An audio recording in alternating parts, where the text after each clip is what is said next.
Hello, everybody, and Happy New Year. It is now 2025 as of this recording and as of this release date. So the episode was going to be Mac and I covering both Boogie Nights and Bucky Larson, Born to be a Star, but our normal recording day landed right on New Year's Eve. So it was going to be a bit of a challenge for the both of us to find the time to sit down, not only watch these movies, but record them, talk about them in a meaningful way. So I figured a good supplement while that episode is delayed. It's going to come out, I believe, the 19th. We have yet to record it, but I'm sure it's going to be a banger. And believe me, I know bangers. In the meantime, this is going to be sort of a shorter supplementary piece of content. I'm going to go over my top 10 best and worst movies of 2024. I think I have 10 for the worst anyway. Let me just verify that I have that at the ready. Top 10 worst of 2024. Yep, I definitely have 10. In fact, I have 11, which I might talk about the 11th a little bit, but we'll see how I'm feeling. But Mac sent me his list of his top 5 movies of the year, as well as his worst 5 of 2024. So, without further ado, I guess we'll get started. And we'll start with mine. My top 10 2024 movies of the year. And at number 10 is one that was kind of a surprise. It was one that I really didn't know much about going into it. My buddy Drew saw this at the theater as part of a double feature with another movie that I forget what he saw it with. But this is one that kind of surprised me when I saw it and how much I liked it. And that, of course, is Strange Darling. Now, Wikipedia is telling me it's a 2023 film, but I saw it in theaters this past year. So I'm including it in my 2024 list ranking, and that's my number 10. It's a very subversive kind of thriller film, and the way it's framed and the way it's put together is very impressive. I enjoy the performances. I think that as far as a low-budget movie of this caliber, I think that it works quite well. Not only with the limitations, but also just the framework of the story as a whole. It's told in a non-linear way, and through that you get different perspectives of what's going on, and then the true nature of the story slowly reveals itself over the course of the runtime. Of course, I'm not going to get into spoilers with any of these movies. I just want to throw that out there, so you can listen to this and not worry about me ruining anything for you. Both with the best and the worst of list, I guess. So keep that in mind. But number 10 for me, Strange Darling, directed by J.T. Malner. I don't think I've seen any other of his films. Looks like other than Strange Darling, he's also known for this film called Outlaws and Angels. Okay. It's got a few big names in there. Luke Wilson, Chad Michael Murray. So yeah, number 10, Strange Darling, directed by J.T. Malner, starring Willa Fitzgerald and Kyle Gallner. Now, Kyle Gallner, it's kind of slowly starting to emerge in the horror genre. He was in Smile, he was in Smile 2, and now he's in this movie. This movie isn't necessarily a horror film. It's just, it sort of overlaps with that genre a little bit, and his character very much reminds me of the character that he plays in the Smile movies. I think the performances are good. I think it's shot very well. There's some people who have an issue with the opening title of this movie, including the fact that it was shot on film, 35 millimeter film, and people ding the movie because it includes that in the beginning. And I feel like that is a very petty fucking reason to not enjoy a film as much as you otherwise would have if it didn't include that. Yes, it's a little pretentious to have that at the beginning of your film to give yourself more posterity than audiences might have given you credit for. But if they want to show that off, if it's a like smaller indie film that's lower budget, who gives a shit? It's not like it's fucking Disney that's saying, oh, we shot our film on 3mm and you can actually see the pores on the princess's face. Like, that's not the case at all. This is a film that they clearly worked hard to put together, and I feel like if the movie stands on its own merit, it shouldn't be deducted because of some silly little title crawl. Like, that's just stupid and petty to me. So I don't get why people have such an issue with that when it's such a small thing. But anyway, that's all I wanted to say about Strange Darling, my number 10 spot on the list. All right, number 9. Let me just look up some info about this one as well. Number 9 on the list is a film called Didi, translated as Younger Brother in Chinese. And it's a coming-of-age comedy drama film directed and written by Sean Wang, starring Isaac Wang. I don't think they're related.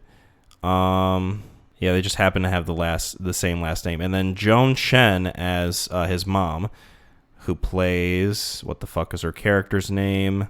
Chung Sing. So Chung Sing Wang is the mother of Chris Didi Wang, who is a teenager. He's, I think, 12 or 13 at the time that this movie takes place. It's set in like the sort of 2007 or 2008 year in America. But they're an immigrant family. He's mostly grown up in the U.S., so he has a lot of U.S. sensibilities.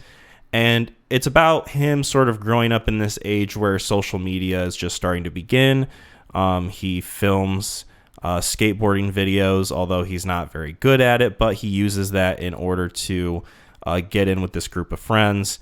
And meanwhile, he has troubles with his relationship with his mother, with his sister, with his family in general.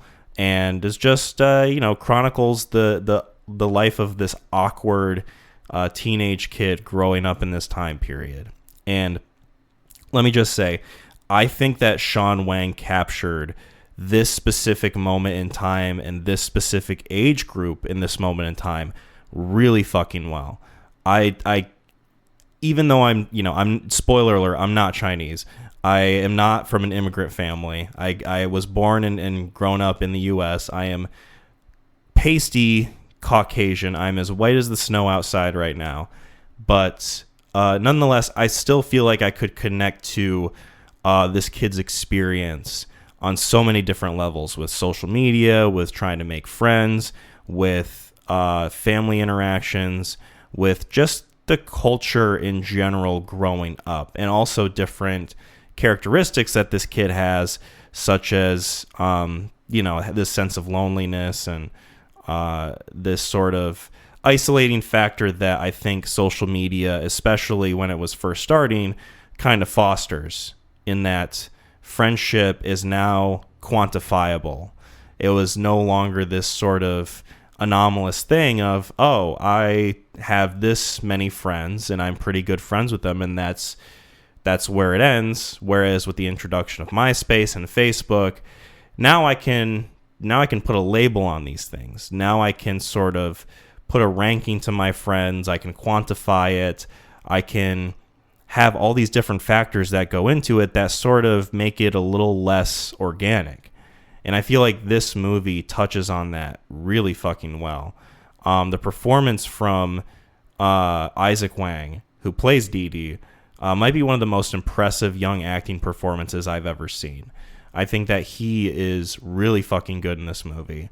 I think he's very believable as this angsty 13-year-old kid who is also like kind of stupid, but most kids are stupid anyway, and they make these dumbass decisions based on, either their hormones or their emotions or whatever the fuck is driving them in the moment.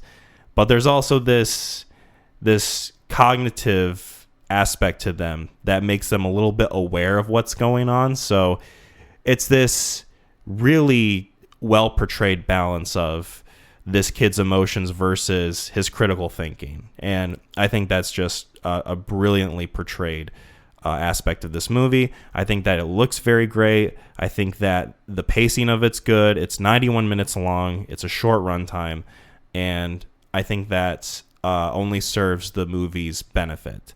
So Dee Dee, directed by Sean Wang, is one that is in my number 9 spot for 2024. All right, let's look up this next one. Again, this is one that's listed as 2023, but it came out on Netflix this year and was directed by Richard Linklater. It's called Hitman, starring Glenn Powell, and also helped write the screenplay with Richard Linklater, which I don't think I knew until now that I'm looking at the page for it. But is essentially about this guy who is a professor who also kind of has this side hustle as this, he's like a behavioral analysis for the police, where they go undercover and pretend to be hitmen and then arrest people. And soon he has to fill in as the fake hitman role in order to bust people for trying to hire an assassin. And the different roles that he takes on is just a great way to showcase Glenn Powell's acting ability. There's this weird sentiment going on online in film communities, this weird hand-wringing that I'm trying to understand, where people are saying, I'm sick of Glenn Powell, I don't want to see him in my movies anymore. First of all, he hasn't been in that much stuff. He was in Top Gun, Hitman, he was in Anybody But You, and then what else was there, right? Twisters. Those are the 4 movies that he's been in for the last 2-3 years or so. And people are pretending like he is Ryan Reynolds or Dwayne The Rock Johnson, and that they're sick of seeing his face everywhere on every single movie. It's like, this guy's barely been in fucking anything, and everything that he's been in, I would say, is either elevated by his performance of him being in the movie, playing the role like he is, or he blends well with the background and what the movie's trying to do, like in Top Gun Maverick. I feel like people's weird adversarial attitude towards Glenn Powell just existing in the zeitgeist is so strange to me. And I think that it's even more strange after you watch this movie and you still see people talk about him that way, because he really is in the pocket in this film. I think that as far as an acting performance showcase, I think he's great in this. And it calls for him to be a little bit silly at times, a little bit goofy at times, and a little bit serious at other times. And he manages to transition from one to the other so freaking well. It makes you think about the reasonings for his character, the sort of decision making that goes into it, and what might be further underneath the surface when it comes to, why is this guy doing what he's doing? And the movie gives you sort of clues as to what's going on, given the dialogue and the screenplay and everything going on with the subtext of the movie. I feel like his performance is really good. And I think that Richard Linklater, while he's not the most visually dynamic director that I've seen, I think he's able to tell a story in a compelling enough way that really immerses you in what's going on. I never felt bored watching this movie. It's almost 2 hours long, and it manages to balance all these different elements really well. At times it's sexy, at times it's funny, at times it's dramatic. It's all encompassing of the sort of qualities in a Richard Linklater movie that you might want to see. And I think that Hitman did a really good job of that. So yeah, Hitman, my number 8 spot. Come at me, Glenn Powell haters, because I will go to bat for him. Unless he's done something terrible in the time of this recording, in which case I void any statement that I've said up to this point. So there you have it. Hitman, number 8. Number 7 is a film that was in the works for a while, was sort of retooled. We weren't sure if this was ever going to get made, given the director's age. But at my number 7 spot is Furiosa, a Mad Max saga. And it was directed by George Miller, written by George Miller and Nico Lithorius, starring Anya Taylor-Joy, sort of replacing Charlize Theron as the character Furiosa, and Chris Hemsworth as Dementus. And this is sort of telling the backstory of the character from Fury Road, played by Charlize Theron, who in this film, of course, is played by Anya Taylor-Joy, and what led her up to the events that take place in Mad Max Fury Road. So Furiosa, a Mad Max saga.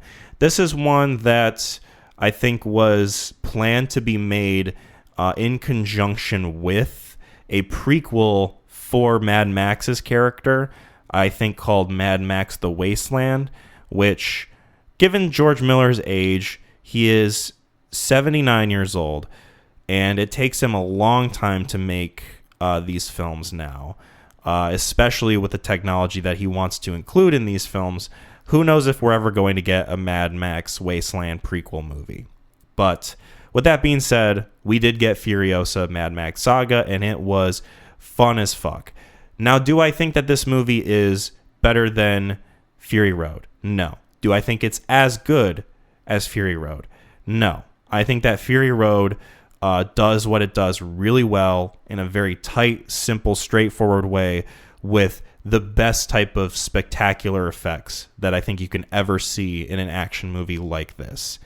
Furiosa is a lot more character driven, not just compared to Fury Road, but all the other Mad Max films in general, maybe aside from the first one, because the first 3 Mad Max films starring Mel Gibson are very straightforward, and there's not much to the characterization of Max besides him losing everything and going crazy and still having a bit of humanity left in him to help the people out that need helping out. And Furiosa gives more in the way of character, not just with Anya Taylor-Joy as Furiosa, but also Chris Hemsworth as Dementus as well. There's a lot in the subtext of this movie that you have to infer with his character specifically, his background, everything that led him to what he is now, which is kind of this like tyrannical, weaselly villain character. And then, of course, you've got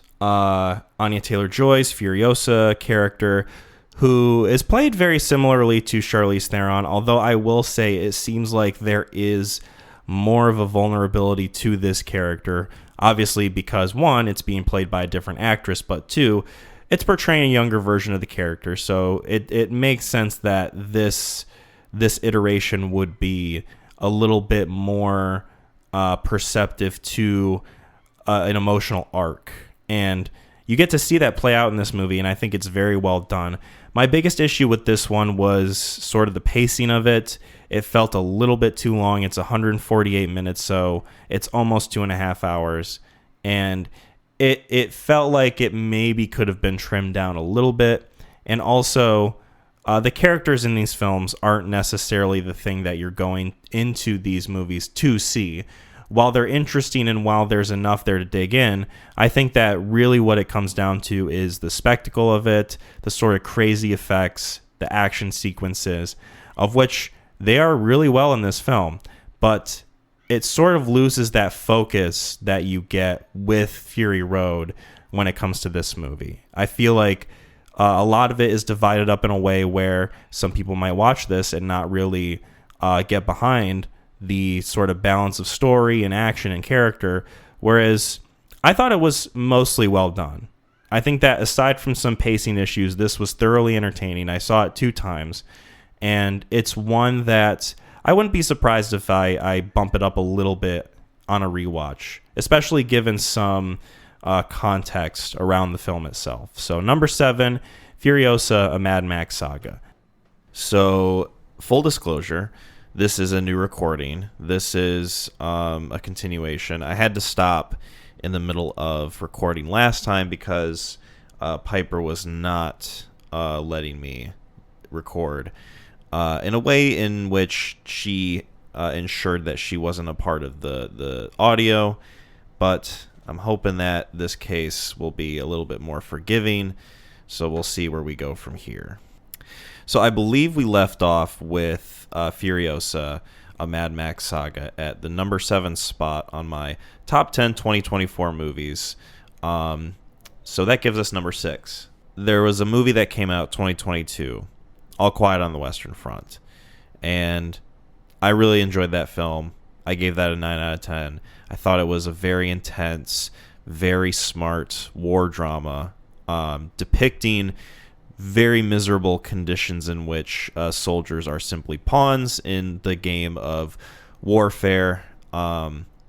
Oftentimes, the political causes of these conflicts do not see that big of consequences compared to the little guy who's sent in as cannon fodder. Edward Berger, or Berger? Don't know if I'm pronouncing the name right, but that's what I'm going with because I like burgers. Edward Berger directed that film, and in this year, he directed a 2024 mystery thriller film, according to Wikipedia, which I would say is a pretty accurate description, called Conclave. This is a film that stars Ray Fiennes, Stanley Tucci, John Lithgow, Sergio Castellito, and Isabella Rossellini, and is about a dean of the Cardinals who is in charge of basically coordinating the effort of electing a new pope. This is very much in conjunction with the United States election that just took place. Very timely release for this film because it's got a lot of different things going on that echo the sentiment that we felt as a culture during this election. Not going to get into the finer politics of it, but the parallels are there nonetheless. I think this is a very good film. I initially gave this a 9 out of 10 when I first saw it, but it's one of those where, and I'm not going to spoil it, this is going to be a spoiler-free thing, like with every movie I talk about, but the ending of this film is one where at first I was really on board with it, and then the more I thought about it, the more it started to kind of show its hand a little bit too much. It's a little bit too, not like in your face, but just, it puts too fine of a point on it, it feels like. To the point where, all right, I get it. Like, it's sitting right in front of me on this plate, and I know exactly what it is, but over the course of these meals that I'm being handed, it's not one that I really thought was quite fitting for what the rest of this movie was going for. But regardless, as a film overall, I think it's a great film. I think that first and foremost, Ray Fiennes, who is quickly becoming one of my favorite screen actors of all time, I think he gives a really good performance, and I wouldn't be surprised if he's nominated for Best Actor. I wouldn't be surprised if he wins for Best Actor in this lineup. And of course, there goes Piper again, because she cannot let me do things in peace. Piper, please just let me do this. I am on a roll. Don't stop me now. It's one of those things where if you ignore a cat, they'll actually... Yeah, there we go. She jumped up. Conclave. Yes, I was talking about Conclave. Ray Fiennes is great. In fact, I think he's a really good performance in this. Really, every performance in this movie is good to great. I think Stanley Tucci's used well. I think John Lithgow is good. I feel like John Lithgow is the most interesting when he's a villainous figure or a somewhat contemptuous figure. And that's kind of the case in this film as well. Not that he's a straight villain, it's just that there's a lot of morally gray issues and complications being discussed in this movie. And I think that it is portrayed quite interestingly. I watched a movie this past year called Blowout, directed by Brian De Palma. It's a very good film, stars John Travolta. But John Lithgow is straight up the villain of that movie. And it's really one of the first times I've seen him in an older film like that, where he's younger, he's got a little bit more hair on his head, but he's playing a hitman essentially in that movie, and he's scary in it. He's effectively scary as the character he's playing. So really, like, you watch a movie with John Lithgow in it nowadays, like Daddy's Home 2 or whatever the fuck, and you think to yourself, oh, this guy's a teddy bear. This guy's somebody who I can trust. And then you watch a film like Blowout or a film like Conclave, and it's like, no, this guy can have like a weird seediness to him that he can use to his advantage when playing these characters. And I think that's really compelling. Acting aside, the cinematography is good. It's the same sort of quality I think you would find in All Quiet in the Western Front. I don't think this movie is going to win nearly as many technical awards as that film did, because the Academy is not interested in straight dramas the way it is in war films when it comes to a lot of the technical stuff.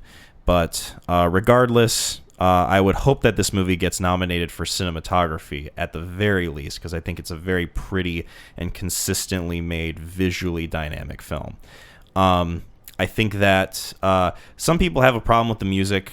Again, this is one of those, maybe it's a hot take, but I enjoy the music of this film like I did All Quiet on the Western Front. I think that people's problem with the mechanical repetitiveness of All Quiet is something that is just subjective. Like, if you have an issue with it, you have an issue with it. But me, myself, I thought it was quite fitting for just the churning nature of how war plays out, especially back in the early 20th century. I think that, there's a lot about this film I enjoy, just like the little things, the little script details, the callbacks, the dialogue I think is really well written. And again, it's powered by really good performances from actors like Ralph Fiennes. So Conclave is number 6 on my list for 2024 movies. And I'm also going to say this now, especially since we're halfway through the list and I didn't get to establish this at the start. Piper is climbing all over me. She is a needy girl. Hi, baby. I'm going to say this right now. There are movies that I didn't have the chance to watch that I know came out in 2024, like The Brutalist or whatever else came out that maybe people might expect to hear on this list, but I didn't have the chance to watch those. I live in West Michigan. I would have to drive into the city in order to see some of these movies, and sometimes I just can't find the time. I work full-time, not trying to excuse anything. It's just I have to kind of pick and choose what and when I'm going to see these movies. You know, I wanted to catch A Real Pain, which it seems like it's getting some awards buzz, but that's one that comes out January 16th on Hulu, so I can just simply catch that. I would have liked to have seen it in theaters, but there's a lot of other stuff coming around at the time that caught my eye instead. So there you have that. Hopefully that mitigates some questions as to whether or not certain movies have made it on the list. It is subject to change. This is just right now what my rankings are at the moment.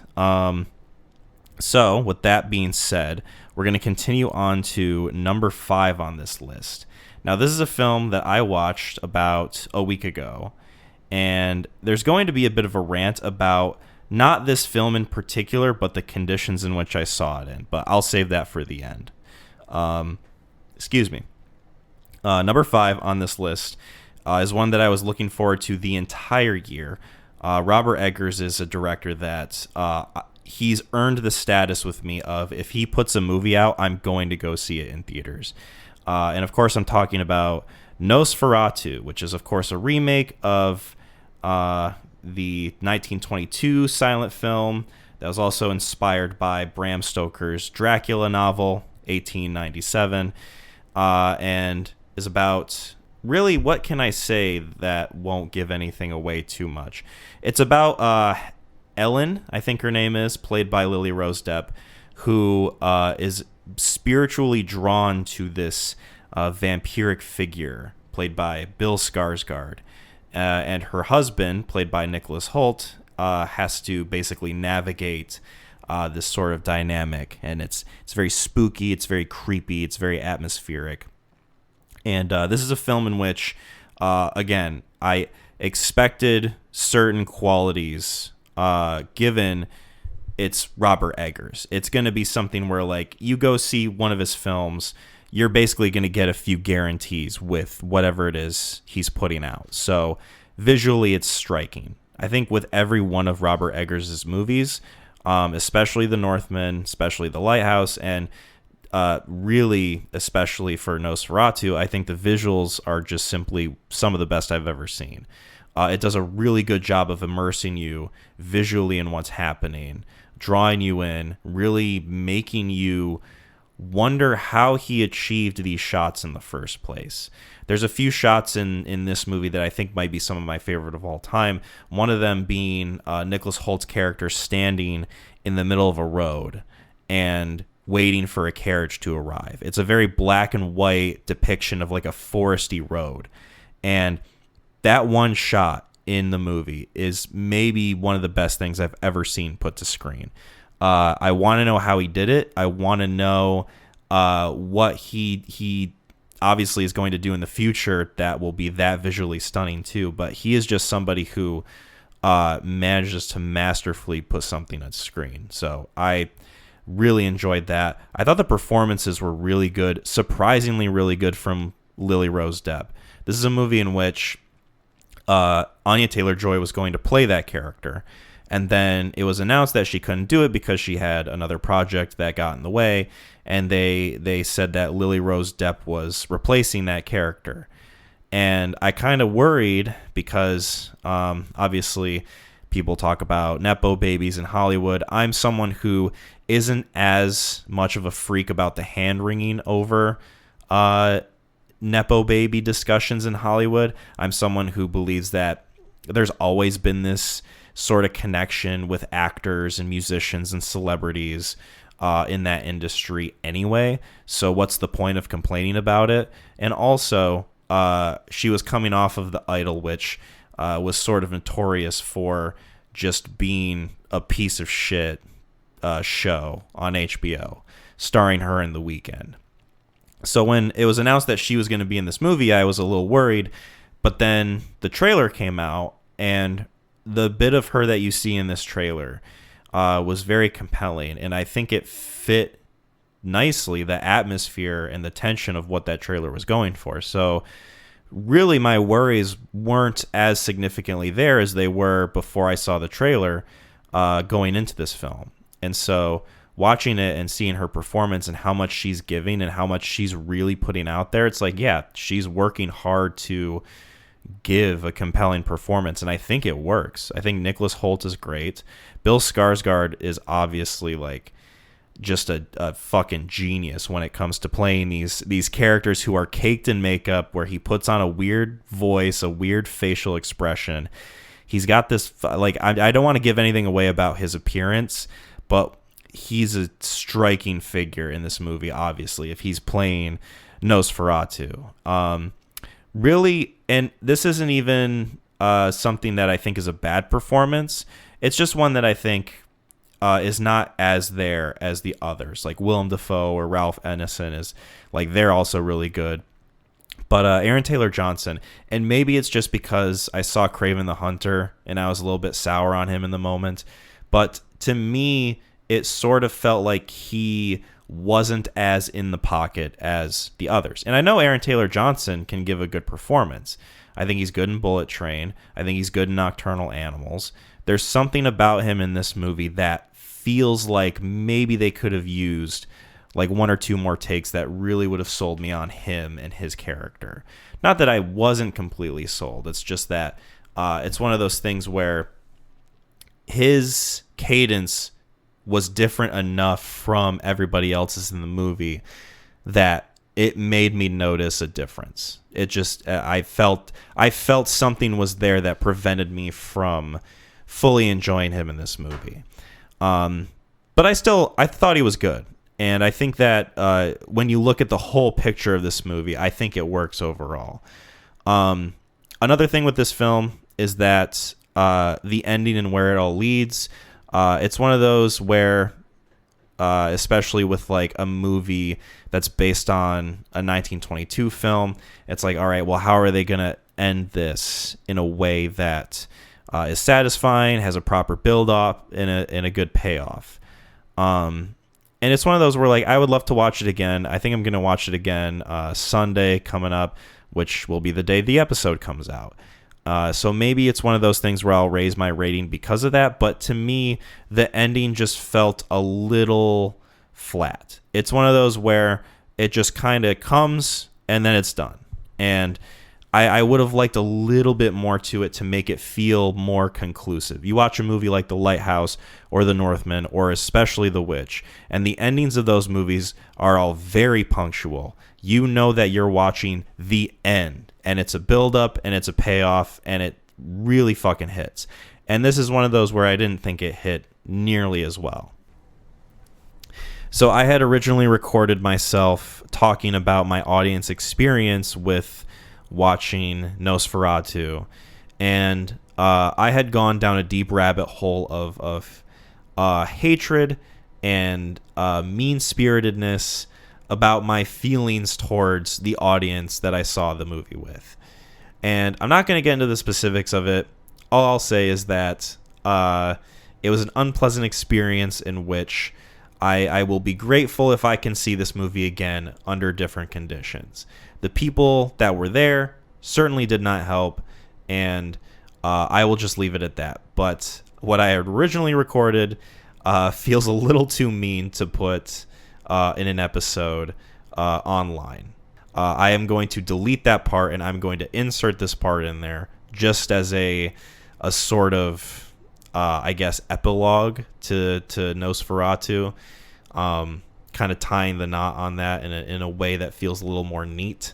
So there you have that. Anyway, on to the next movie. Got my neighbors up there, and they're kind of looking out the window. I'm wondering if they're looking at me because my light's on, and I'm like right in front of the window, and they're just kind of walking around. They've got like a studio light, and it looks like they may be painting. I don't know. They might be doing some housework. I'm kind of peeking at my neighbors right now, if I'm being honest, but they're not naked having fun time or anything, so that's good. Anyway, I'll report if they start though. We'll see. They might start getting freaky with the window open.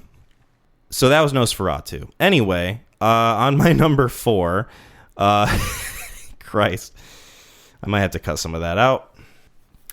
My number 4 on the list is a movie that it's a movie I was looking forward to checking out, but I was not sure I was going to have as good of a time with it as I did. And that movie, of course, is Anora, directed by Sean Baker, starring Mikey Madison. And this is a movie in which Mikey Madison plays a sex worker / stripper who, I guess stripper is a sex worker, technically. But when I hear sex worker, I think of prostitution. I mean, I guess it really doesn't matter too much in the context of this film. But anyway, she's playing a young sex worker who meets the son of a Russian oligarch. They fall in love, they get married, and then the whole movie is spent with the hired goons and thugs of the oligarch father trying to get this marriage annulled. And this is a movie in which it feels very lived in. Sean Baker is one of those directors where he is a natural in striking that feeling of lived-in specificity.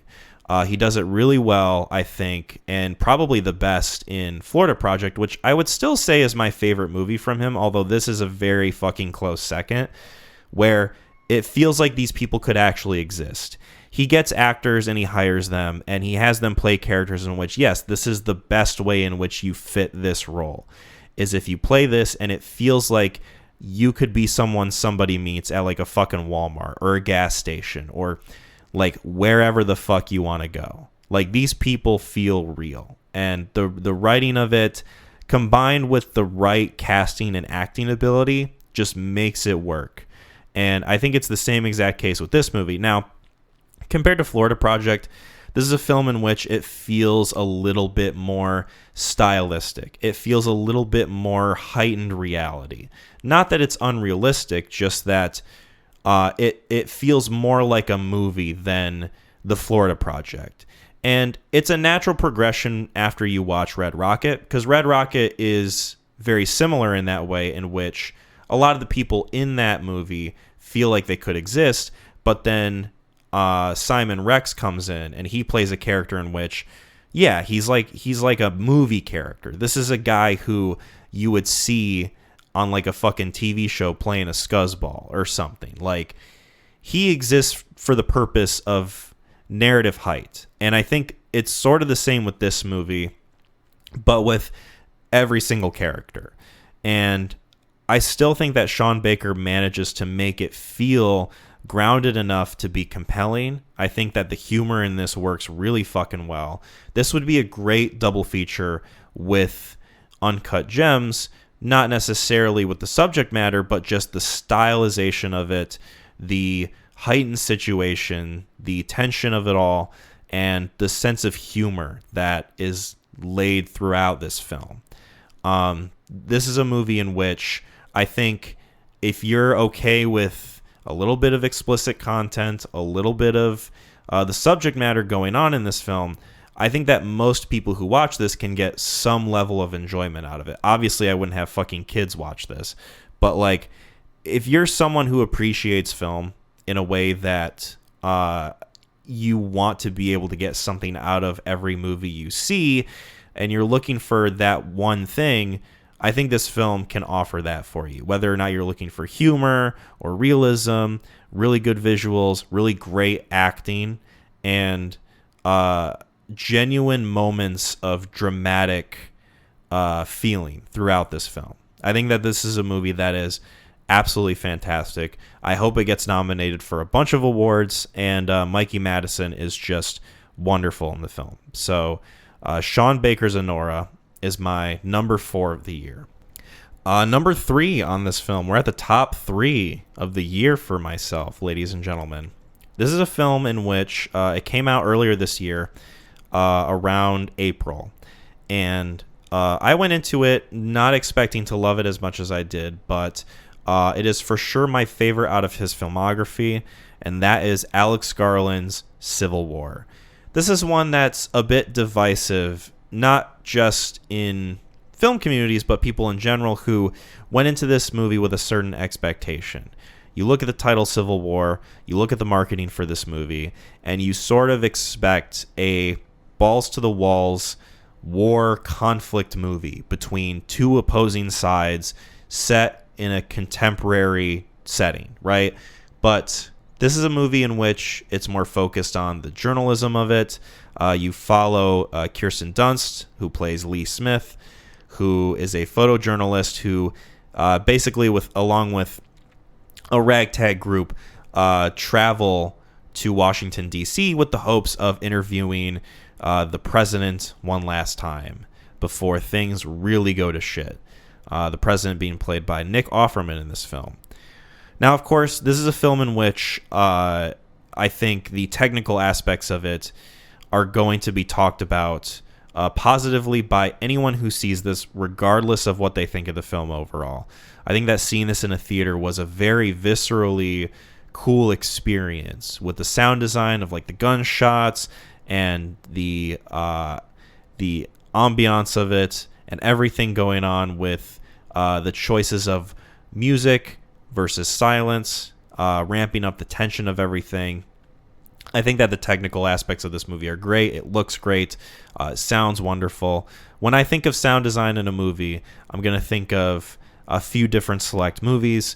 One of them being Michael Mann's Heat, with the way it uses the gunshots, and the same with this movie as well, where it's just so fucking loud and just abrasive that it kind of shakes you a little bit to the core. I saw this with Megan, and she jumped in her seat at a few different gunshots in this movie. And I think that, you know, to me, that's an effective way of utilizing that tool in your arsenal.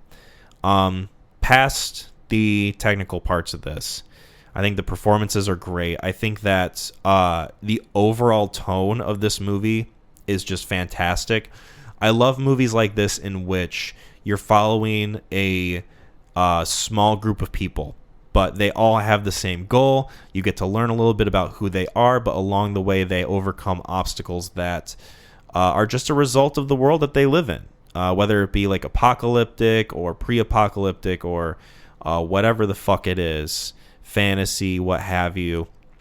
I think that a journey movie is one that, if made in a compelling way, I think can really grab me. And this is a movie that really grabbed me. The standout of this, obviously, is Jesse Plemons, who, this isn't really a spoiler. You kind of get the sense of this in the trailer. He really only has one scene in this movie, but it's a scene in which it stands out. And I was very surprised at how, despite this specific scene with him being marketed and shown in the trailer and pushed with promotional material and everything, I was surprised that despite all that, I still went into the movie and that scene still left me feeling tense and afraid for what was going to happen to these characters. And with that being said, I think that is one of the most impressive things a movie can do. Still show me something in the trailer extensively and then still have that scene hit the same way or even more viscerally than you expected it to. And this is a movie in which, and I'm not going to talk about like necessarily audience expectations going into this movie versus what this movie is actually going for, because I think that's something that if you're of that opinion, you need to watch this movie and kind of reconcile with. But there is an element to this movie of what is the point, and I think that there's a lot of different smaller points you can glean from this film that don't necessarily have to paint the biggest picture. Obviously, it's saying a lot of things, and a lot of those things are big things, but a lot of what I think we can appreciate about this film is what we get out of it on a personal level. What is it you enjoy about it? What is it you don't enjoy about it? What do you think the movie's going for? And I love it when a movie does that in a way where it doesn't feel lazy. It doesn't feel like it's leaving things off the table for the sake of making you come up with your own answers. I think that to have a film like this, to be simple but complicated in a way in which, yes, the plot is very straightforward, but what you get out of it is really your own subjective feelings to it. I think that says a lot about this movie. So to me, that's what puts it at number 3, along with a litany of other things. Civil War, favorite Alex Garland, number 3 of the year. So number 2 is a film that was directed by Carolee Fargeet, stars Demi Moore, Margaret Qualley, Dennis Quaid. If you know where I'm going with this, you know the movie. It's The Substance. Now, this is a film in which I don't think Mac and I have talked about on the podcast. I don't think I've talked about it on my channel in general. But this is a movie in which Demi Moore plays an actress who is aging. She turns 50 in the movie, and that sort of becomes the age in the industry of Hollywood in which your value as an attractive woman starts to diminish. She becomes interested in using this thing called The Substance, in which she injects herself with it, and it creates a better version of herself, air quotes. And that better version is Sue, played by Margaret Qualley. And it has a lot of different sort of consequences to the choices made in this movie regarding, body dysmorphia and drug use and vanity, all these different elements that are being touched on in a way that are not subtle at all. This is a movie in which I think some people ding it for being really on the nose and hitting you over the head with its themes and its messages. And to that I say, fuck that. This is a movie that was made with the intention of hitting you in the head with a fucking cinder block. This is a film that's in your face. This is a film that's intense. When you watch it in a theater, you feel like your throat's going to blow up. It's a film that, because it's made that way, it's what makes it effective. It has to be in your face about it, because that's the intense experience of this movie. Where, especially, again, if you watch it in a theater, you can't get away from it. The way it's shot is just amazing. I love how fucking symmetrical it is. It feels liminal at times. It's a movie in which it really feels honed in on the type of film it wants to be, the way it's shot, the choices it makes with the cinematography, what it chooses to look at, the sound design of everything. This might be one of the most viscerally sounding movies I've ever seen, and visually as well. It's a body horror film. There's a lot going into it with really impressive effects, really great prosthetics. I think that in a way in which it's effectively making your skin crawl, I think that is very impressive. For a film to do that, especially after we've had so many other body horror movies, specifically Cronenberg horror movies, in which we see all sorts of different types of body horror and all these things happening to people.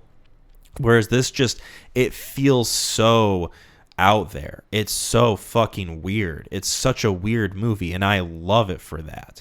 I think that for this movie to embrace the sort of like satirical camp of it all, especially towards the end, I think it just really hits a home run in what it's trying to do.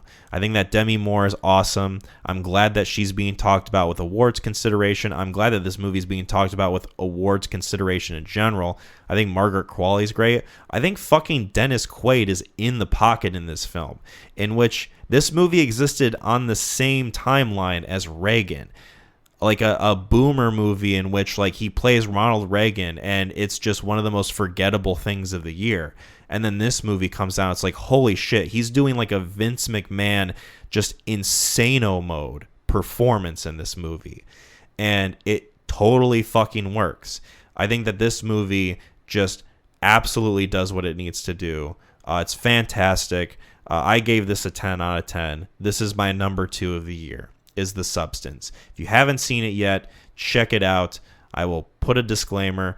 If you don't like body horror, you're not going to like this movie. But if you're somebody who wants to just fucking see something well executed and different from what you've seen before, I think that The Substance is a great film to go with. That's my number 2 of the year. All right, we're at number 1.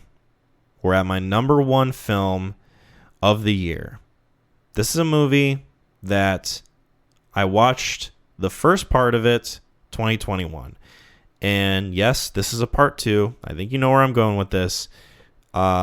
This is from my favorite director. He's made some absolute bangers. Blade Runner 2049, Prisoners, Sicario, Incendies. This guy is just throwing fucking haymakers left and right. And of course, his latest film delivers arguably one of the biggest haymakers of the year. And that, of course, is Dune Part 2.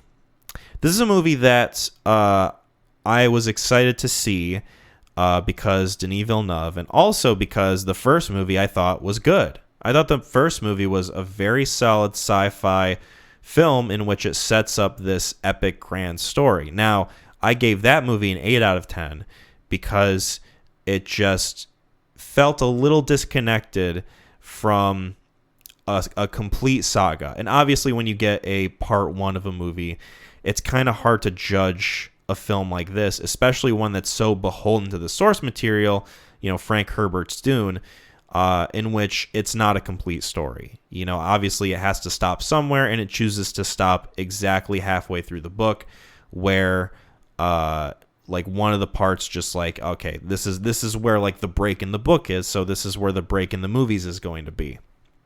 And I enjoyed the film overall. I thought the performances were good, but obviously Dune Part 1 is set up for what takes place in this movie. And this movie, just like The Substance, like a lot of other movies I've talked about before, this one just fucking hits it. Home runner, just absolutely knocks it out of the park.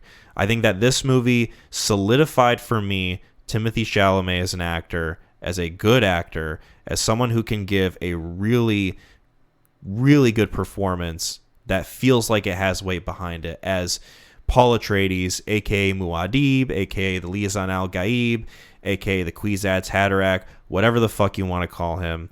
I think he's fucking fantastic in this movie, and I think that he was a great choice for Paul Atreides. Zendaya is really fucking good in this movie. I kind of wish she had a little bit more to do, but it seems like they're setting up her part for something big in part 3. Not going to get into the spoilers or the details of it, but I think that there's more to come for her character. So I'm hoping that we get to see her play around a little bit more. Rebecca Ferguson, I fucking love Rebecca Ferguson. I think that she is excellent in this movie. Josh Brolin. Obviously, the standout in this film is Austin Butler, who plays Fade Routha, who is doing his thing with his funny voice, but also just effectively making the character skin crawling and creepy, not just to look at, but to just live with.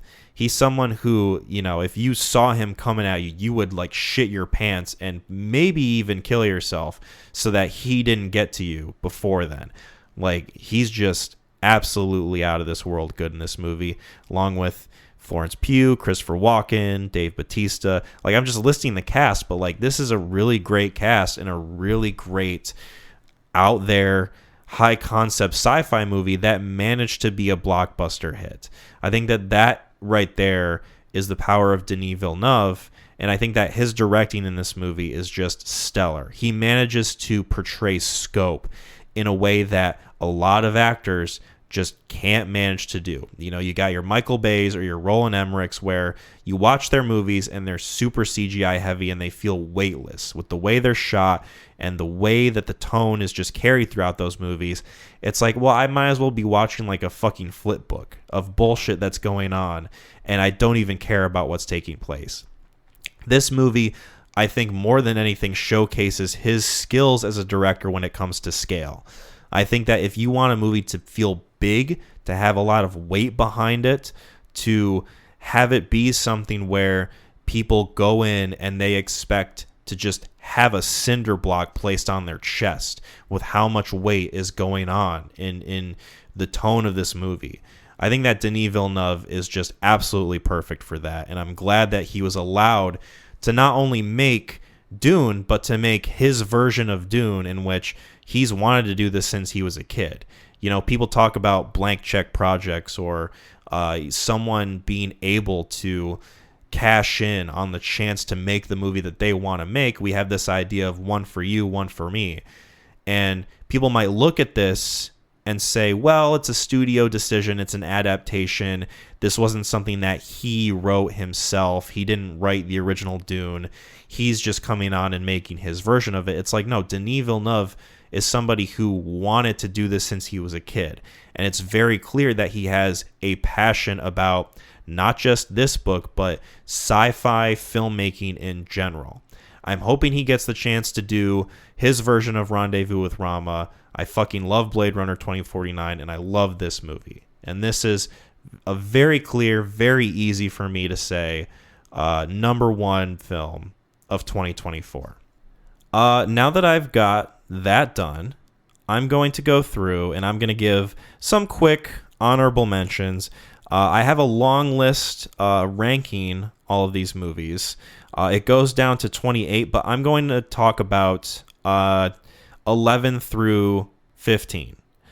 And of course, my number 11 is Challengers, Luca Guadagnino's Challengers. This is a movie in which it would have been number 10 if I didn't see Nosferatu. So this was almost on the list. I think the directing of this movie is quite solid. I think it's fucking great. I don't know what I'm talking about. The performances are good. The energy of this film is unlike anything I think I've seen in any other movie. I love the score. Trent Reznor and Atticus Ross quickly barreling towards becoming my favorite film scorers of all time. And I think that as a sports movie, I think it's just very compelling, especially towards the end. I'll be curious how I feel about this on a rewatch, but yeah, really enjoyed Challengers. Number 12 is a film that sort of surprised me a little bit, but it's one in which, after realizing who directed it, I now just knew I was in good hands. Rebel Ridge from Jeremy Saulnier. Now, I love Green Room, and I quite enjoyed Blue Ruin. I wasn't huge on Hold the Dark, and I have yet to see Murder Party, I think was his first film. But I watched this film. stars Aaron Pierre, and he's basically a ex-military guy who rides through town and is harassed by cops. It's basically a 21st century version of Rambo.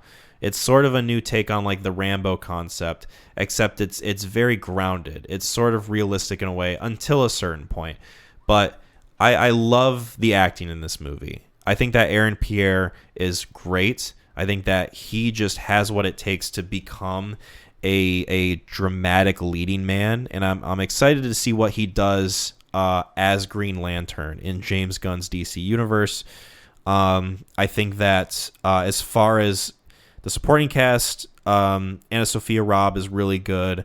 Don Johnson is doing his sort of typical scumbag energy thing, which I fucking love whenever he's in a movie and gets to do that. He's done that so many times in like Django and Brawl in Cell Block 99 and other fucking movies he's in where he's just like a total piece of shit.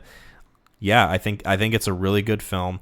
One that I think sort of loses steam about 2/3 of the way through, but still it's one where I think back of and I think of it fondly. So number 12, Rebel Ridge.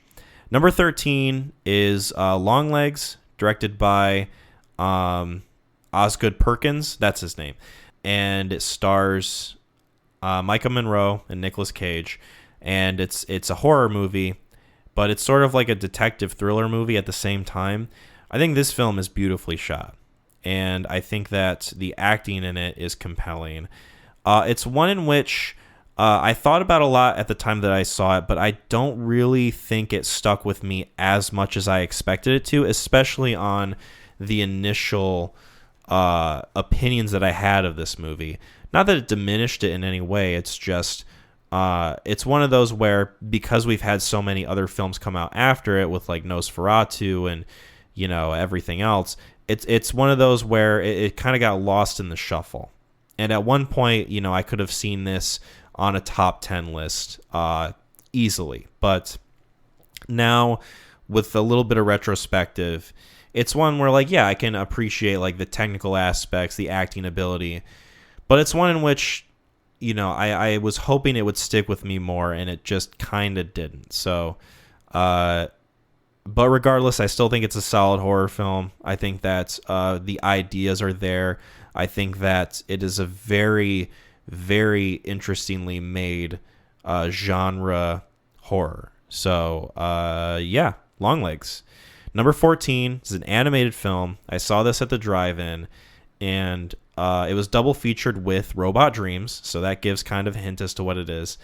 But it is The Wild Robot, and it's one in which I love the animation style. I love where a lot of studio animation is going, especially with DreamWorks, in which it feels like they're not afraid to get creative with the style of their animation now. It felt like for a while they were kind of boxed into this like, oh, well, what can we do to like slightly set ourselves apart from Pixar and have our own style, but still have it be like the same kind of ubiquitous thing. And Wild Robot, thankfully, has gone the way of Puss in Boots: The Last Wish and Spider-Verse and all these other movies where it's just very colorful, it's very stylistic. The animation is just a thing to behold. It's beautiful. The story is very simple. And I don't think, for a movie to be good, it doesn't need to be complicated.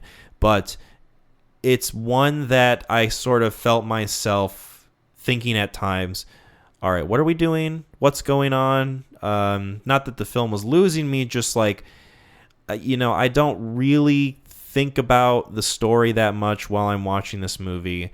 I like the characters. I like the visuals. I like what's going on. But it is one of those things where I think almost to a fault the story is a little secondary to what's happening, visually on screen. And I think in order for me to really love this movie, it just kind of has to draw me in with either a simple premise or something that retains my my thoughts of the story overall, if that makes any amount of sense. If it doesn't, I'm sorry. I'm just kind of spitballing here. But Wild Robot, number 14. Number 15, and this is going to be the last honorable mention, Kingdom of the Planet of the Apes. And this is one where, again, it was in the top 10 at the time that I saw it, but then other movies kind of pushed it out. And not that I'm glad it got pushed out, but it does make sense why it's not in the top 10. I think first and foremost, a lot of what doesn't work about the movie is just sort of the uniqueness of it. It's one in which I think it's fun. I think that the effects are very impressive. I like the sort of, unable to tell direction which I think these movies are going to go, because obviously they're going to make more of them. But, this movie made money. But it's one of those things where, I can't really think of this movie and think of anything that stood out or anything that was special or stood apart from other movies I've seen before, especially when the previous Planet of the Apes films weren't that long ago. Dawn was my favorite and probably still is my favorite Planet of the Apes movie. Granted, I haven't seen the old ones yet. I'm going to eventually. But with this movie, I think that there's a weird balance going on between what this movie's interested in, and it never feels like it lands on any sort of specificity. It kind of feels a little wayward at points. But there is a lot to like about it. I think the performances are good. I think that there is a sort of wonder to the world of Planet of the Apes still, even with this movie, that makes me curious of where they're going to go and how they're going to set up for the future of the franchise. So those are my overall thoughts. Sorry if they're a little messy, but that's kind of the format that I'm running with. So number 15, last honorable mention, Kingdom of the Planet of the Apes.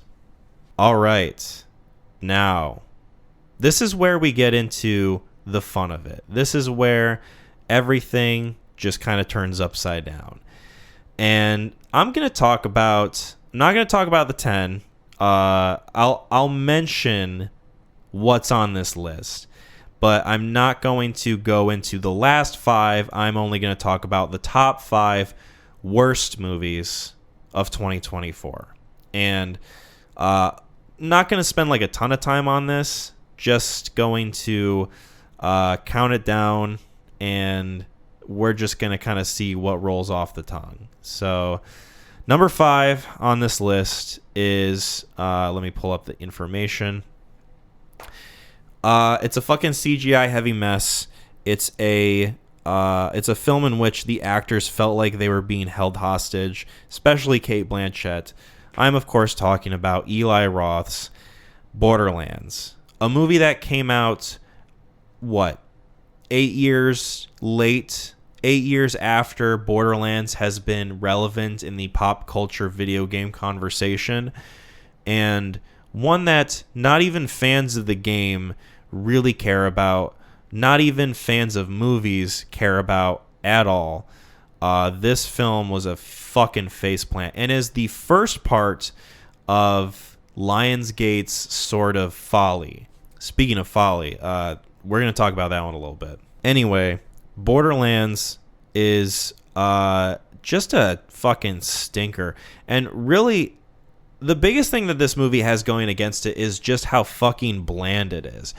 It would be one thing if this movie was just offensively bad. If it was something that was like The Room quality or Fateful Findings, or something that really just like stunk up a room in which it walked in. And honestly, it's just kind of fucking boring. It's generic. Obviously, there's a lot of really shitty parts about this movie. Cate Blanchett not caring about playing Lilith at all is almost comical, to the point where it's like, well, then why the fuck are we even here? Like, why are you doing this movie if you're just not even going to like put in anything to the character of it, even if it's a shitty movie, even if it's a bad script, even if it's something that won't make money and doesn't fucking mean anything? give it fucking something. Have like some dumbass fun with it. There is a character in the room. I think his name is Mike. And he's the guy in the movie who you can tell is hamming it up the most. He knows he's in a bad movie. He knows that this thing's going to be a piece of shit when it comes out. But he's literally chewing the scenery in how fucking goofy and stupid he's being. And I feel like Cate Blanchett could have easily given a little bit of that in this movie, but there's nothing. There is fucking nothing there. Kevin Hart feels like a weird, neutered version of himself. He like wants to be funnier than he actually is. He just feels kind of like dry and plain in this movie. The fucking girl who played the chick with the bunny ears, she was fucking annoying. Jack Black's really annoying as Claptrap, but I guess that's the kind of the point. The only performance in this movie that sort of works is Jamie Lee Curtis. And even then, she can't even save this movie from just the shit pile that it's deep inside of. The effects are bad. The CGI is poor. I don't know how this was a $120 million movie when we had a movie that came out last year that looks infinitely better that was made for $80 million called The Creator. And that's not even a movie I like that much. Eli Roth's screenplay just fucking sucks. It's like the most generic Jumanji fucking bullshit I've ever seen.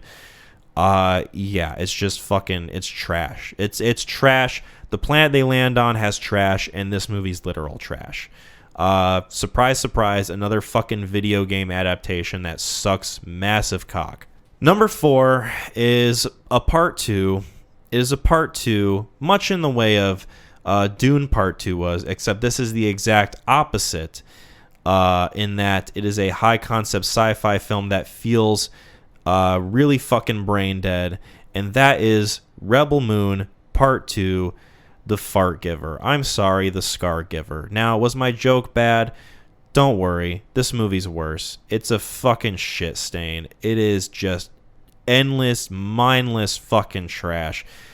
Now, the first part of this movie, Rebel Moon Part 1, fucking ass sucker or whatever it's called, was a movie that I didn't care for. I didn't like it. I thought it was bad, but it was just fucking boring. This is just like incomprehensibly stupid and boring, and it's just fucking that's the biggest thing with these fucking movies coming out, man. They're just fucking plain. They're just boring. They're just fucking mindless shit. Zack Snyder's a shitty director. This feels like what the boys are parodying in the show when they talk about making like Uniting the Seven movie, like their fucking take on like a Zack Snyder Justice League spoof.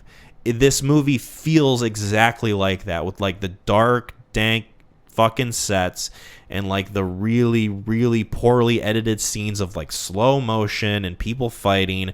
You get a scene in this movie in which the characters sit down and they one by one explain their backstory. You get character exposition about their backstory, and then the action starts, and that's it. It's so fucking lame. It's the lamest excuse of a screenplay I think I've ever fucking seen, and I hope I'm not being hyperbolic when I say that, but Jesus fucking Christ. Zack Snyder might be one of my least favorite directors of all time. I've only seen a few of his films, but like, fuck, man, I don't know if I can bring myself to watch the rest of his fucking shit stain of a filmography. This movie just fucking sucks. Sofia Boutella is not really doing anything. The cast is just bland. And I can't tell if it's like them as actors or if it's like Zack Snyder just making this in the most bland way possible. I mean, fuck. They have like these weird R-rated cuts that have come out. Rebel Moon Chapter 2 Curse of Forgiveness. And I saw the trailer for it, and it had like all this fucking blood and gore, and it's got titties in it, and it's like all this shit. It's like, yeah, but it's not going to make these movies any better. The story's still going to be broken at the heart of it, and I'm not going to remember anything that happened anyway. I can't even fucking remember what happened in this movie now. Like, she has to get this team together, and that's the first movie, and then the second movie is they come back and they fight them. Like, that's fucking it. That is it. This is a part 2 of a franchise in which Zack Snyder's trying to build. It's like nothing fucking happens. Nothing happens in this movie. It is such bullshit. I'm not watching the R-rated cut. You can't even fucking get me to think about that shit. Fuck Zack Snyder and fuck this movie. That's just number 4 on the list, people. Oh, god damn it. I looked up the comic book character and not the fucking movie, but I guess that gives you a hint of what's to come. This is a Sony film. This is in the Sony Spider-Man fucking universe, whatever the fuck. This is one of 2 movies in the top 5 that fits that description. And I'll leave it up to you to guess which one it is. Spoiler alert, I'm craving it. It's Kraven the Hunter. Let's fucking go. So what's wild about this, and this is sort of the Zack Snyder R-rated of it all, the trailer for this movie came out, and it was very clear this was going to be R-rated. People have said, oh, you have Venom. Venom is a violent character. Why isn't the Venom movie R-rated? And I had that same complaint. And so I'm thinking what Sony did was they looked at that response and they were like, wow, people want an R-rated Sony movie. So we're going to give them one with Kraven the Hunter. And you watch this movie and it's fucking bullshit. You can clearly tell that this was supposed to be like PG-13 and they just threw in a few F-bombs and like some blood and gore. The action scenes that you see in the trailer for this movie are literally the most visceral scenes in the film. What you get in the trailer is what you get in the movie. There's nothing more to that. That is it. There's not a whole lot about this film that isn't just fucking telegraphed in the marketing of this movie. You know this thing's going to be a dog pile. You know this thing's going to be a shit sandwich. But then you go and see this movie, it's like, wow, how am I surprised that it's this shitty? How am I surprised that, like, I can't connect to any of the characters? The script just doesn't fucking work. Instead of making him Kraven the Hunter, instead of making him, like, one with nature or one with animals, it's like, he's a slightly feral John Wick who goes around and, like, just fucking murks people like he's the Baba Yaga. Like, what is this? And it's even more poorly filmed. It's fucking CGI trash. The Rhino looks like shit. I hate the fucking acting in this movie. Aaron Taylor Johnson, much like Cate Blanchett, isn't even fucking trying. And there's like no moment in this movie that has any level of like humor or interest or emotion or anything going on that makes you connected to anything happening in this fucking movie. The only time is when the Rhino has this weird laugh, and you can look it up on YouTube. It's where he like does this weird kind of like stilted scream laugh because he's mad, and it's the only thing in this movie that has like a little bit of something going on, and even then it feels like awkward and lame. I agree, Piper. This movie fucking sucks. And that's why it's on number 3 for worst of 2024. I'm not going to talk about number 2 very much. I'm just going to offer what I believe the director of this movie and the star of this movie was pitching in the meeting for Netflix to release this film on their platform. So this is my impersonation of the director giving his pitch, and maybe you can gather what movie I'm talking about. So we're gonna go in and we're gonna talk about the Pop-Tart and the origins of the Pop-Tart and Kellogg's and Post and the war between them, and it's gonna be really funny, and we're gonna call it Unfrosted, and the kids are gonna love it. What's the deal with Pop-Tarts? Huh? Why can't liberals understand my humor? Huh? You can't be funny anymore. What's the deal with Pop-Tarts? They're frosted, they're unfrosted. What are you doing there, huh? I'm Jerry Seinfeld. I directed and I starred in a Pop-Tart movie. What? No one likes my Pop-Tart movie. You can't be funny anymore. I hope you gathered what movie that was about. I was very subtle in the way that I went about that sort of pitch. That was number 2 on my worst of 2024, and that is all I'll say about it. Number 1, I teased this earlier. If you are good at math, you can deduce that this has to be Madam Web. I already made a review about this movie on the channel. on YouTube. You can watch it there. It's on the Neon Crew Podcast YouTube channel. Just search it up and you'll find it. So I'm not going to get into huge explanations of this movie. I want to talk about see, here's the fucking thing. I don't know what to talk about with this movie because I've already said it in the review. So like, what the fuck can I say that is new or like a different perspective on this or anything that would offer some type of value that I already did in the review? But I guess I can try. I can fucking try. It was very funny the way that Dakota Johnson was sort of tanking her career for the sake of bad-mouthing this movie. And it's one that people look at and they think, oh, it's funny that, you know, she talked bad about Madam Web during, you know, the press tour of this film, when it almost seemed like she was sort of giving the bare minimum of what she could do in offering like, oh yeah, well, this isn't very good, while still like maintaining some level of like good nature towards like the director and towards the cast. I think she even said that she thought the director was a good director and that she liked the cast. I think that her sense of humor just kind of got in the way of people's perception of her thoughts of this movie, of like, oh, she thinks this movie's so shitty, look at the jokes she's cracking about it. And it's like, yeah, that's probably true, but also it's not like she's outright saying that this movie is trash, right? There's a little bit more subtext going on there, but it seems like she was as careful as she could be without being dishonest about her feelings of this film. And I think that because of that, people have just sort of written her off as like, oh, well, she's going to badmouth movies that she's in, so why should I care about her? Like, that's kind of tasteless of her to do, when I feel like we've had that on a large scale with Game of Thrones. There's whole compilation videos of actors in that show leading up to the finale, in which they're talking about the episodes coming out, what they filmed, how they feel about it, blah, blah, blah.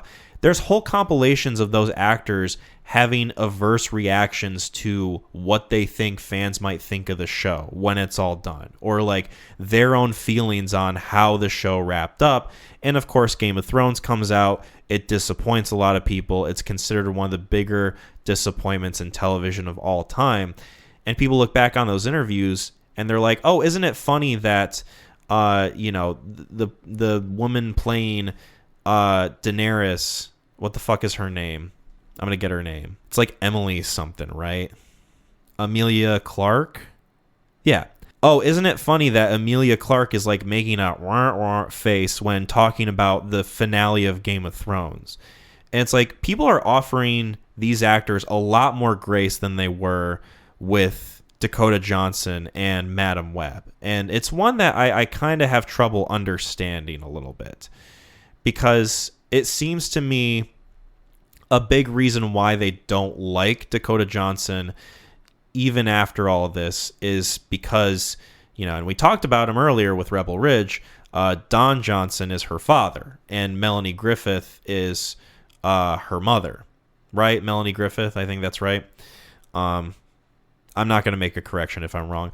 But regardless, a lot of people view her as like the Nepo baby. And they don't like 50 Shades of Grey either, so that's an easy kind of shot to take at her. But it's one of those things where, like, I mean, come on, let's take a step back. It's not that big of a thing. She's going to be in movies still. She's probably going to be good in movies still. It's just Madam Web was a huge, colossal disaster. Didn't make any money. It didn't make a $1 billion, unfortunately, because the script just sucked. The editing was atrociously bad. The ADR on the villain character is some of the worst ADR I've ever experienced in a movie. And it's just a mess of a film. It's incoherent. It's borderline The Room without the humor. It's just a fucking mess of a movie. It's barely a film. I think that the movie is just narratively bankrupt when it comes to the script and the story, the characters, their motivations, their reasonings. The acting ability is just not there. The care is just not there. The only one that I think is kind of doing a job is Adam Scott, and he's barely in the fucking movie. He doesn't really get that much to do to play around.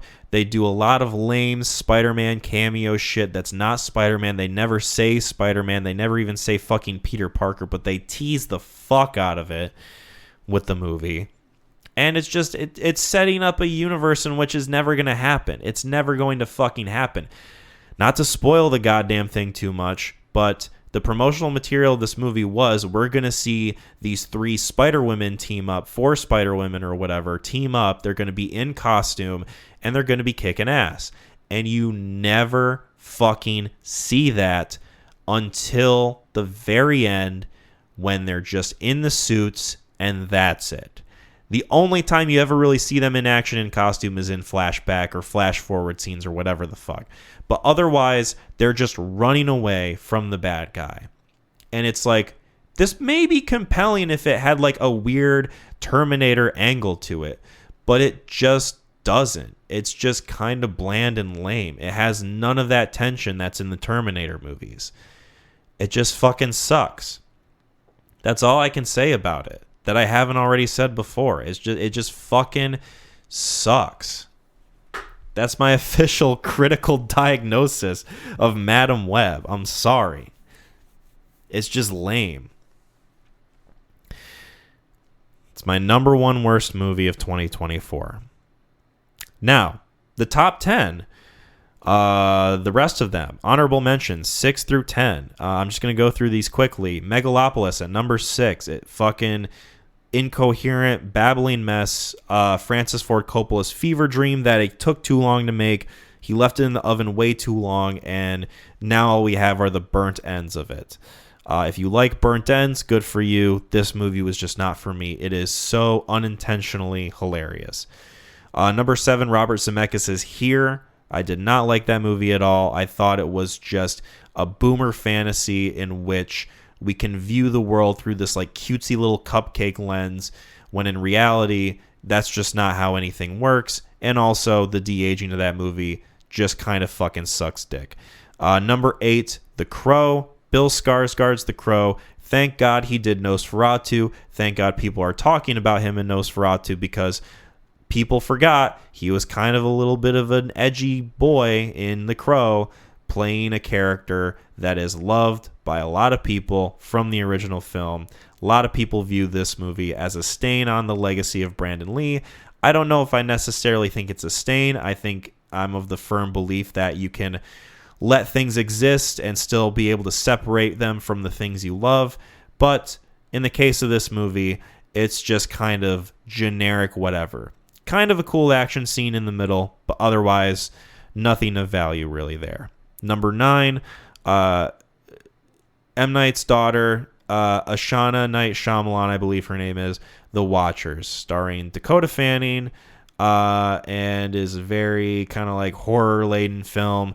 You can tell that Ashana grew up loving her dad's movies. That's great. This feels like a kind of stinky combination of Lady in the Water and The Village, where it takes a little bit of concepts from each of those films, applies it to this movie, and overall, just kind of forgettable, just kind of generic. It has a few things going for it that I think are kind of impressive, and I'd be interested to see where she goes from here as a filmmaker. Obviously, I give her a little bit more grace than I would give Zack Snyder or Eli Roth or whoever the fuck else managed to make it on this list. But regardless, I still think that this is a bit of a misstep that hopefully she learns from. So I'm curious as to how she will respond to this as a director. And of course, number 10, Todd Phillips's Joker, Folly Ado. I teased it earlier by saying Folly, and this is the number 10 movie on the list. A film in which I don't exactly hate. I don't necessarily think it's the worst film I've seen of the year. I don't think it's the worst film I've ever seen. But in terms of a Joker sequel, a movie that made $1 billion, this not only was a huge financial disappointment, but just a narrative mess. I don't really know what the messaging of this movie was supposed to be. It's one that just feels very unsure of its own existence, and it just feels quite wonky with the musical aspects of it.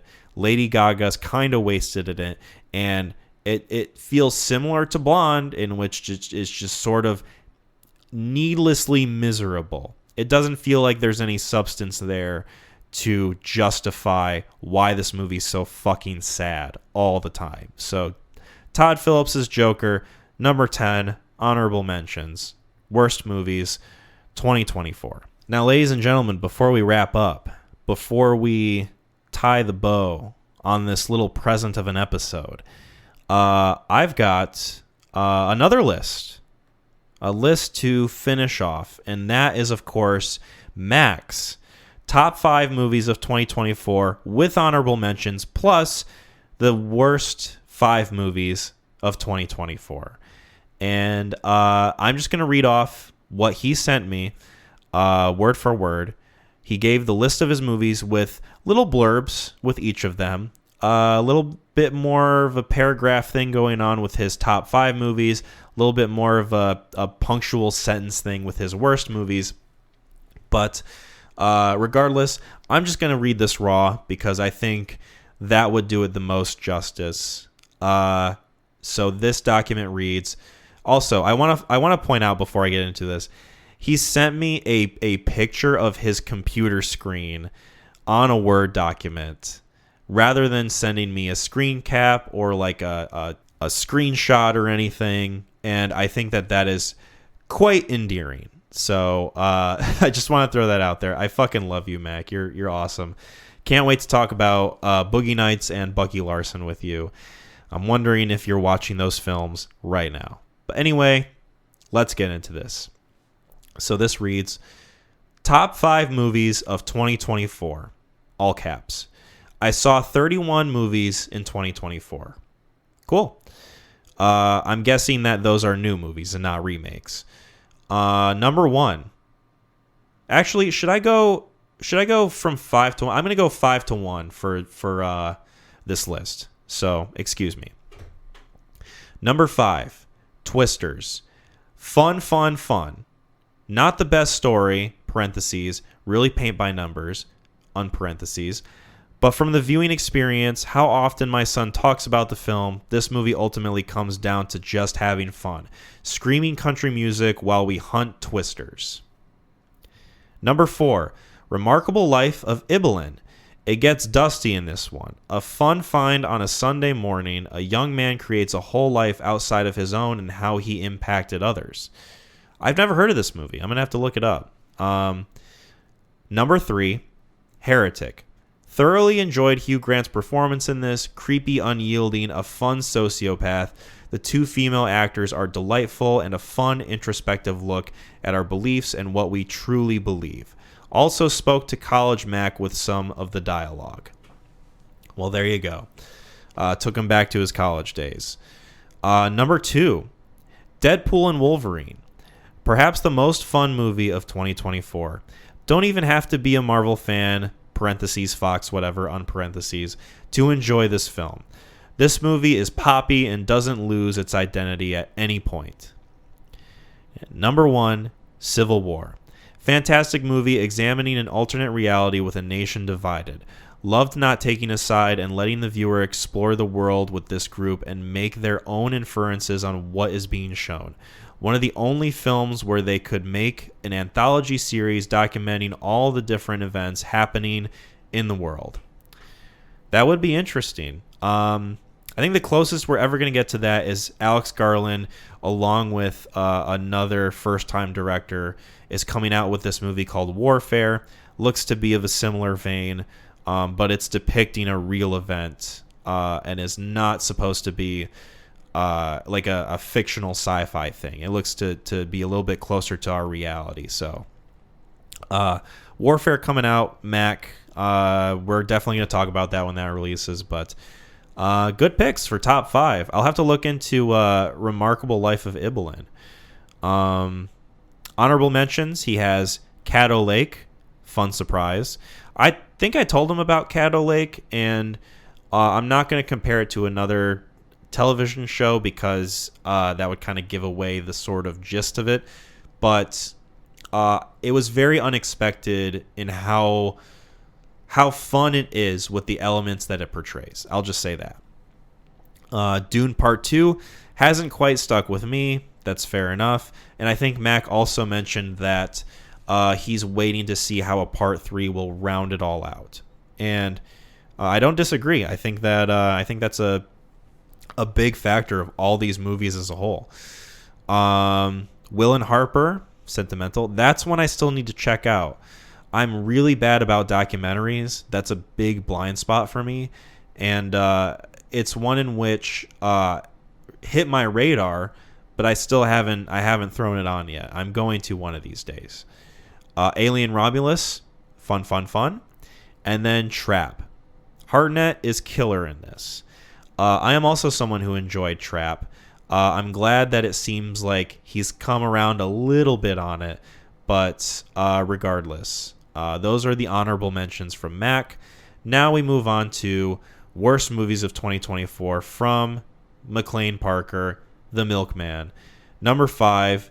Actually, I think it might be funnier if I read these in order of 1 through 5 with the way that Mac wrote his remarks on each of these films. So I'm just going to kind of rapid fire go through them 1 through 10 or 1 through 5. At number 1, Megalopolis, pretentious and sucked. Number 2, The Crow, flat out sucked.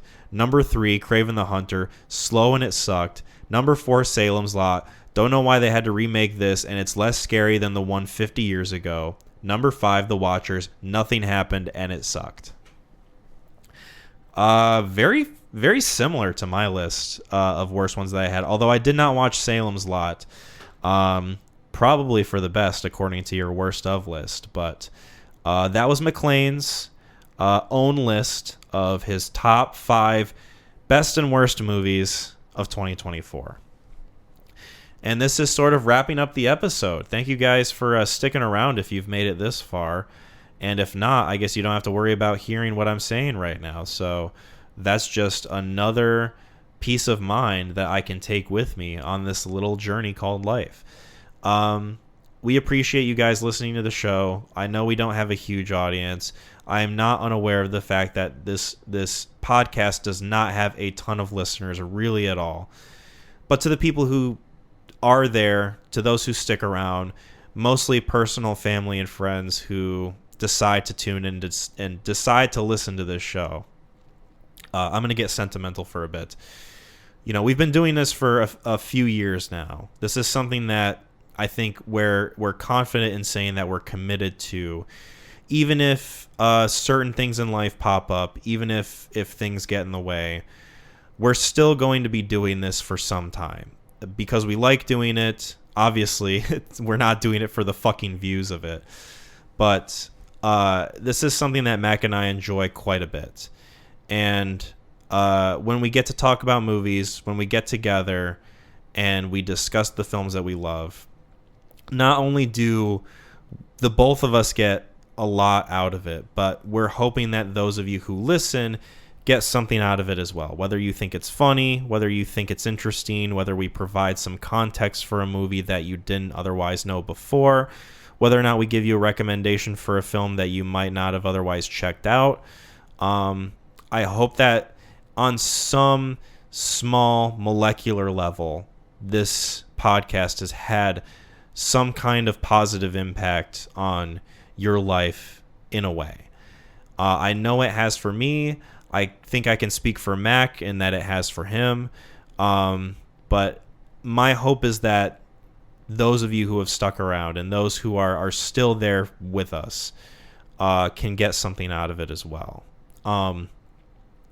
You know, we're not entirely sure what exactly the future holds, but I think it's safe to say that it would take quite a bit for this thing to stop, and we hope that we get to keep making that for you guys.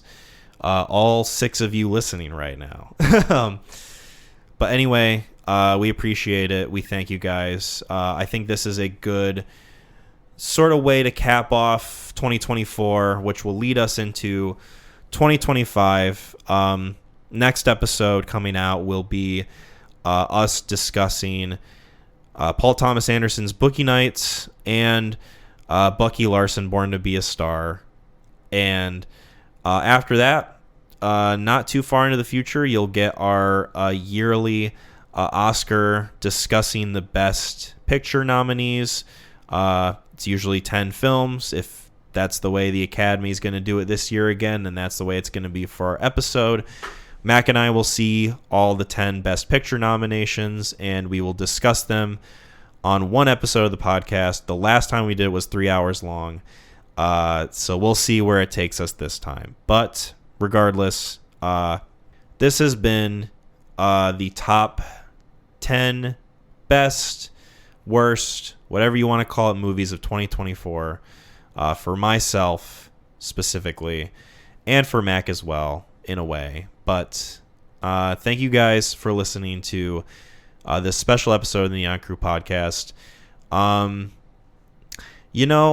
would point you guys to our website, but I've been kind of debating on whether or not I want to keep that up. It's not up to date, I'll be honest with you. We're kind of behind on episodes on the website. It takes a lot to do it after it's been built up for so long, after I haven't done it in a while, and it's just sort of a daunting task at this point. I know it doesn't get like a lot of traffic really at all. Who the fuck is even listening to it on that website? Like, it goes through Spotify anyway. Like, if you go to the website to listen to the podcast, it's just a version of the Spotify player, right? Like, you're still listening technically on Spotify, but you're just going through our website as like basically a host. So there's a reality in which the website just might not exist in that capacity anymore. And it's expensive to upkeep, and I might take it down at some point. But if that's something that you guys are passionate about, if you want us to keep the website, we'll keep the website. But otherwise, I don't see anybody clamoring for www.neoncrewpodcast.com, unfortunately. Mostly I just wanted to have it as a way of like displaying some sort of professionalism, but in this case, not a ton of people listen anyway, and it's just kind of eating money. So I might just take it down.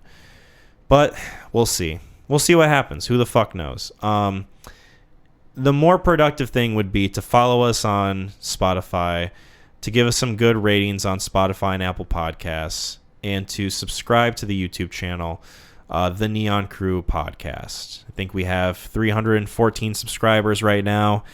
It's not a ton, but it's something. And I'm happy to, whenever I post an episode and it does surprisingly okay, I'm happy to see it when that does happen. So check those avenues out. I think we're on other websites, but I can't be bothered to, litigate all of those right now. I think we're on some fucking Israeli like audio website for some fucking reason. Not of our own volition, just like whatever. I'm very like laissez at the end of this thing. I'm just kind of speaking into the ether. Be sure to check out our social media. I want to try to be more active on the Instagram page. I want to post more just movie content in general, not just about the podcast. So maybe keep an eye out for that. That reminds me, I actually have to record my my Instagram reel for my top 30 movies of all time, because the day is running short and I am almost out of time for that. But yeah, check us out on there. YouTube community page, Instagram, Facebook, whatever. Check out our merch. We still got an Etsy page. We don't sell a ton, but honestly, if you're someone who knows me personally, if you can get a hold of my Facebook or you can send me an email, just contact me directly if you want something, and I'll arrange it for you. We still have some crew necks in stock. I can get a shirt together pretty quickly, and get that to you in a timely manner. But if that's something you want to do, Etsy's a good way to do it as well. It's just, if you want to guarantee that I'm going to see it, maybe just contact me directly, because I have a bunch of fucking emails that I need to wade through and make sure I didn't miss anything. Shout out to Gideon for doing the music. Yeah, I mean, fuck, I'm just going to get sentimental. Fuck it. Why not? Let's just get sentimental for a second. Gideon is a great friend of mine. I think that he's someone who not only has done a lot for this podcast, you know, he's been on a couple episodes, he does the music for it, but he's just a great friend in general. And I think that if there's something that I'm thankful for in this life, it's to have a friend like Gideon. I think that that's something that, if you're lucky enough to obtain that sort of friendship in this life, you really can't go wrong with a friend like him. And I'm gonna say the same for Lauren. I think that, you know, if she's any indication of someone you want to have in your life, somebody who you know you can rely on and really talk to about anything, she's wonderful. She made the logo design. She really, and I don't even know if I've said this personally, and I know I kind of like dogged on the website a little bit, but she helped me through the process of making the website every step of the way. And I think that goes to show like the type of character that she is, that she possesses. She's just willing to help with anything, and she's just a wonderful person too.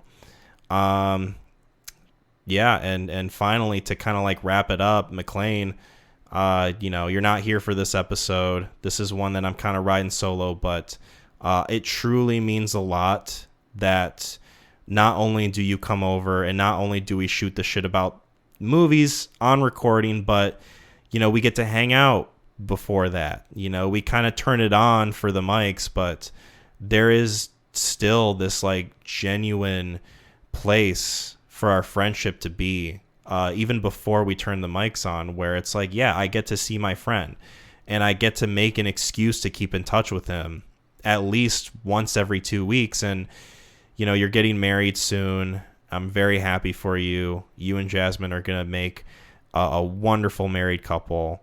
You have a beautiful family, a wonderful son, just a lovely daughter.